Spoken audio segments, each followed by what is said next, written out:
W twoim otoczeniu mogą znajdować się osoby, które pod maską przyjaźni skrywają złe intencje. Czy masz pewność, że osoby, które spotykasz na co dzień, naprawdę są po twojej stronie? Carl Jung, jeden z najwybitniejszych psychologów XX wieku, odkrył, że w każdym z nas mogą kryć się mroczne strony, które nie zawsze są widoczne na pierwszy rzut oka. Zazdrość, frustracja, a nawet nienawiść mogą być ukryte pod pozornie życzliwymi uśmiechami. W tym wideo dowiesz się, jak rozpoznać te niepokojące sygnały, zanim będzie za późno. Zanim zaczniemy, pomyśl chwilę. Czy kiedykolwiek poczułeś dziwny niepokój w czyjejś obecności, mimo że ta osoba zachowywała się jak najlepszy przyjaciel? To może być ostrzeżenie przed czymś, czego nie chcesz dostrzegać. Jung mówił o zjawisku projekcji, kiedy przenosimy swoje mroczne emocje na innych, nie zdając sobie z tego sprawy. Jeśli tego nie zauważysz, może być już za późno. Zanim przejdziemy dalej, koniecznie zasubskrybuj nasz kanał. Razem odkryjemy sekrety ludzkiego umysłu, które pomogą ci lepiej zrozumieć, co naprawdę dzieje się wokół ciebie. A teraz przechodzimy do tematu. Czasem pogarda może być ukryta pod płaszczykiem ironii. Czy zdarzyło ci się poczuć, że ktoś, kto często rzuca żartami, kryje w sobie coś znacznie bardziej nieprzyjaznego? To uczucie, kiedy śmiejesz się z dowcipów, ale coś w środku nie daje ci spokoju. Może to tylko twoje przeczucie, że coś tu nie gra. Może nie dostrzegasz, że za tymi niewinnymi słowami kryje się pogarda, którą ktoś nieświadomie przenosi na ciebie. Jung zauważył, że cechy, których najbardziej nie znosimy u innych, to często te, które próbujemy ukrywać przed samym sobą. Co więcej, ignorowanie takich subtelnych ataków może mieć poważne konsekwencje, zwłaszcza jeśli nie zdajemy sobie sprawy z ich ukrytej natury. Ironia to jedno z najpotężniejszych narzędzi manipulacji. Może to być sposób, w jaki ktoś zbliża się do ciebie, ale jednocześnie wciąga cię w grę, której nie dostrzegasz. Pytanie, które warto sobie zadać, brzmi: jak długo pozwolisz, by takie subtelne ataki pozostały bez reakcji? Czy to, co słyszysz, jest naprawdę żartem, czy może maską, pod którą ukrywa się pogarda? Zastanów się nad tym. Ignorując takie zachowania, nie tylko narażasz się na bycie ich ofiarą, ale pozwalasz, by te ukryte lęki zaczęły kształtować twoje postrzeganie samego siebie. Teraz przejdźmy do subtelnego sabotażu. Może zdarzyło ci się powierzyć komuś swoje marzenia i plany, a potem wszystko zaczęło się psuć. Twój projekt nie rozwija się zgodnie z planem, a ty masz wrażenie, że ktoś z twojego otoczenia ciągle coś psuje. Czy to może być przypadek? Czasem, gdy dzielisz się swoimi celami, ktoś zaczyna podważać twoje działania lub podawać ci mylne informacje, które prowadzą cię do błędnych decyzji. To może być subtelny sabotaż. Jung zauważył, że osoby, które nie osiągnęły swoich celów, czasem sabotują innych, by nie musieć konfrontować się z własnymi frustracjami. To może przybierać formę rozmowy, w której ktoś zaczyna podważać twoje pomysły, mówić, że coś jest nierealne, albo sugerować błędne rozwiązania. Na pierwszy rzut oka może to wyglądać niewinnie, ale w końcu zaczynasz zauważać, że twoje postępy zaczynają zwalniać. Zaczynasz zastanawiać się, co się stało. Wszystko wydaje się być w porządku, ale coś czujesz, że nie jest tak, jak powinno. A teraz krótka przerwa. Napisaliśmy książkę dla tych, którzy naprawdę chcą coś zmienić w swoim życiu. Znajdziesz w niej 252 strony wiedzy. Zatrzymaj teraz ten film i spójrz pod nim w opisie, a znajdziesz tam książkę i więcej informacji. Ta książka może być konkretnym narzędziem do działania, bo nie ma tam tylko teorii, a jest też praktyka. Może właśnie ta chwila coś w tobie uruchomi, bo zmiana zaczyna się wtedy, kiedy przestajesz tylko słuchać i zaczynasz działać. A teraz wracamy do filmu. Pytanie, które warto zadać, brzmi: dlaczego ta osoba tak postępuje? Może nie robi tego celowo, ale czy chcesz ryzykować swój sukces tylko dlatego, że ktoś z twojego otoczenia nie chce, byś osiągnął więcej? Subtelny sabotaż jest często tak dobrze ukryty, że nie zauważysz go, dopóki nie stanie się zagrożeniem dla twojego rozwoju.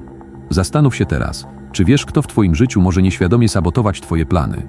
Pamiętaj, że to, co wydaje się niewinne, może skrywać za sobą nieświadome działania, które mogą zniszczyć twoje postępy. Bądź czujny, szczególnie w stosunku do osób, którym ufasz. Zauważ, że brak prawdziwego wsparcia może wystawić na próbę nawet najbliższe relacje. Czy kiedykolwiek zastanawiałeś się, dlaczego niektórzy ludzie reagują chłodnie na twoje sukcesy, zamiast się z nimi cieszyć? Opowiadasz o swoich osiągnięciach, czujesz dumę z kolejnego kroku naprzód, ale w odpowiedzi dostajesz tylko milczenie, obojętność lub chłodne uwagi. Dlaczego tak się dzieje? Prawdziwe relacje opierają się na zaufaniu, wzajemności i szacunku. Jeśli ofiarowujesz to innym, ale nie otrzymujesz tego w zamian, może to oznaczać, że nie byli naprawdę po twojej stronie. Takie zachowanie może wynikać z ukrytej zazdrości lub frustracji. Jest to subtelna forma rywalizacji, która pojawia się, gdy ktoś nie potrafi cieszyć się z twoich sukcesów. Zamiast cię wesprzeć, próbuje umniejszyć twoje osiągnięcia, sprawiając wrażenie, że nic wielkiego się nie wydarzyło. Czy kiedykolwiek spotkałeś się z kimś, kto ignorował lub minimalizował twoje sukcesy? Może to oznaczać, że ta osoba nie potrafi cię wesprzeć i może nieświadomie odczuwać zagrożenie twoimi osiągnięciami. Zamiast dzielić radość, stara się umniejszyć twoje sukcesy, bo nie chce, byś ich przyćmił. Czy taki brak wsparcia to coś, co chcesz tolerować? Relacje, które cię osłabiają, mogą wpłynąć na twoje poczucie wartości i motywację. Prawdziwi przyjaciele powinni być źródłem siły, inspiracji, nie zazdrości. Jeśli zauważysz, że ktoś w twoim otoczeniu nie cieszy się z twoich sukcesów, warto zastanowić się nad tą relacją. Pamiętaj, że są osoby, które cię nie wspierają, a wręcz cię osłabiają. Aby twoje życie było pełne sukcesów, musisz otaczać się tymi, którzy naprawdę się z tobą cieszą. Kiedy odnosisz sukces, czujesz radość i dumę. Ale co jeśli ta sama radość nie jest dzielona przez wszystkich? Czy zauważyłeś, że niektóre osoby traktują twoje osiągnięcia jak zagrożenie? Nie mówią tego wprost, ale widać, że starają się umniejszyć ich wartość lub je zignorować. To przykład ukrytej rywalizacji, która może być bardzo subtelna, ale destrukcyjna. Carl Jung mówił, że osoby, które nie akceptują swoich niedoskonałości, często przenoszą swoje frustracje na innych.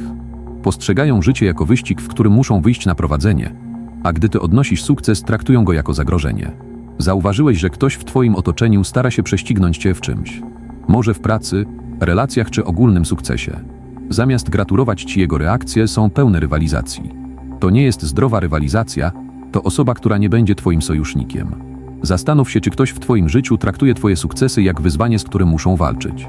Jeśli tak, to ta osoba prawdopodobnie nigdy nie będzie prawdziwym sojusznikiem. To ktoś, kto zamiast cieszyć się twoimi sukcesami, postrzega je jako zagrożenie dla siebie. Warto pamiętać, że niektóre osoby działają w cieniu, ukrywając swoją rywalizację. Zastanów się, czy warto trzymać kogoś, kto traktuje cię jak rywala. Osoby, które traktują twoje sukcesy jako zagrożenie, zawsze będą postrzegały cię jako konkurencję, a nie partnera do współpracy. Kiedy dowiaduje się, że ktoś rozpowiada nieprawdziwe informacje za twoimi plecami, początkowo może to wydawać się niewinne, ale z czasem zauważysz, jak te plotki wpływają na to, jak jesteś postrzegany. Carl Jung tłumaczył, że osoby, które nie radzą sobie ze swoimi słabościami, przenoszą je na innych. Plotki to jeden z mechanizmów, który może wykorzystywać tę formę projekcji. Plotki są jednym z najgroźniejszych narzędzi, które ludzie wykorzystują, aby zniszczyć innych.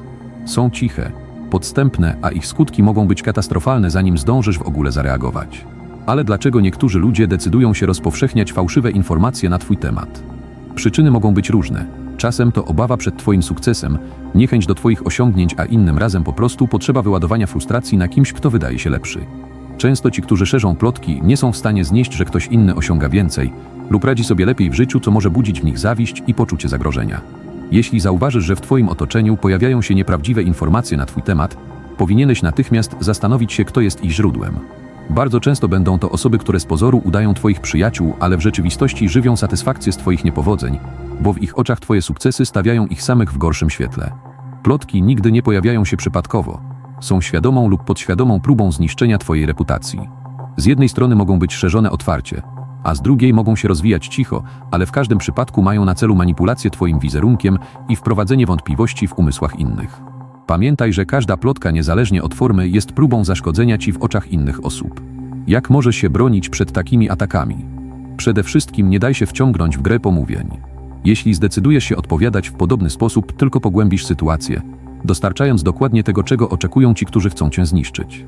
Zamiast tego zachowaj klasę, bądź spokojny i pozwól, aby prawda sama się obroniła. Nie ma lepszego narzędzia obrony niż to, co jest prawdziwe. Po drugie, bacznie obserwuj, kto w twoim otoczeniu angażuje się w dramaty innych. Kto zawsze ma coś do powiedzenia na temat innych osób, kto potrafi tylko krytykować. Jeśli zauważysz, że ktoś rozmawia o innych w sposób, który wywołuje w tobie wątpliwości, to pomyśl, co mówi o tobie, gdy tylko opuścisz pomieszczenie. Takie osoby będą najczęściej obgadywać cię za plecami. Ważne jest, by zdawać sobie sprawę, jak reagują ludzie wokół ciebie na twoje sukcesy. Czy kiedy dzielisz się czymś, z czego jesteś dumny, spotykasz się z radością i zainteresowaniem, czy może spotykasz się z obojętnością? Jeśli opowiadasz o swoim sukcesie, a w odpowiedzi dostajesz tylko wymuszone aha lub chłodne fajnie, to może to być sygnał, że ta osoba nie cieszy się z twojego rozwoju. Takie reakcje nigdy nie są przypadkowe. Carl Jung zauważył, że ludzie, którzy nie potrafią cieszyć się sukcesami innych, traktują je jako zagrożenie.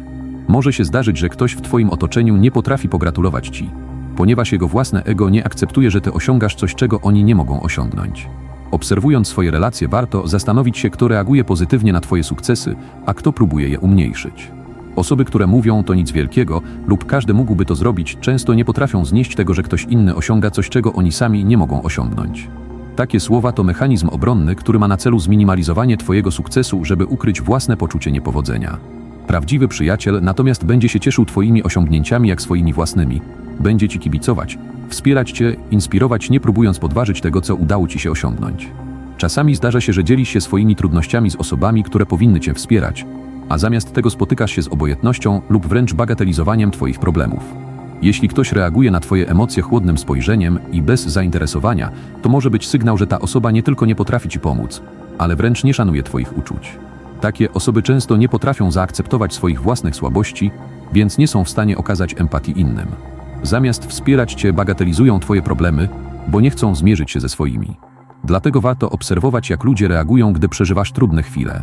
Czy możesz liczyć na ich wsparcie, czy raczej nagle stają się nieobecni lub irytują się twoimi problemami.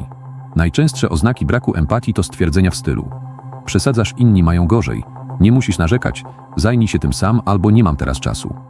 To pokazuje, jak traktują twoje emocje. Prawdziwe, zdrowe relacje to te, w których czujesz, że jesteś rozumiany, a nie oceniany. Jeśli ktoś traktuje twoje uczucia jak nieistotne, warto zadać sobie pytanie, czy naprawdę warto trzymać taką osobę w swoim życiu. Warto zastanowić się, czy osoby, które nie wspierają twojego rozwoju, powinny nadal być obecne w twoim życiu. Choć nie zawsze łatwo jest dostrzec te oznaki, ich rozpoznanie jest kluczowe, by zachować równowagę emocjonalną. Carl Jung podkreślał, że świadomość własnych cieni to pierwszy krok ku uwolnieniu się od negatywnych wpływów. Zastanów się, ile energii jeszcze chcesz inwestować w relacje, które nie niosą ze sobą wsparcia. Chroń swoje marzenia i otaczaj się osobami, które naprawdę cię doceniają.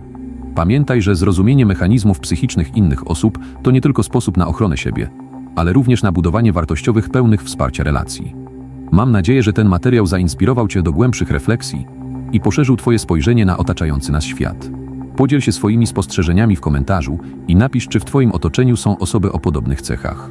Jako jeden z nielicznych ludzi dotarłeś do tego momentu, a to już jest pokazanie wszechświatu chęci zmiany. Jeśli chcesz, to zerknij na tą książkę, a być może to właśnie ona uruchomi dalsze pozytywne zmiany w twoim życiu. Możesz zobaczyć i dowiedzieć się więcej informacji, a może będzie to właśnie ta iskra twojej zmiany. Teraz, dzięki za oglądanie filmu, podziel się swoim komentarzem, co o tym myślisz, i widzimy się w kolejnym filmie.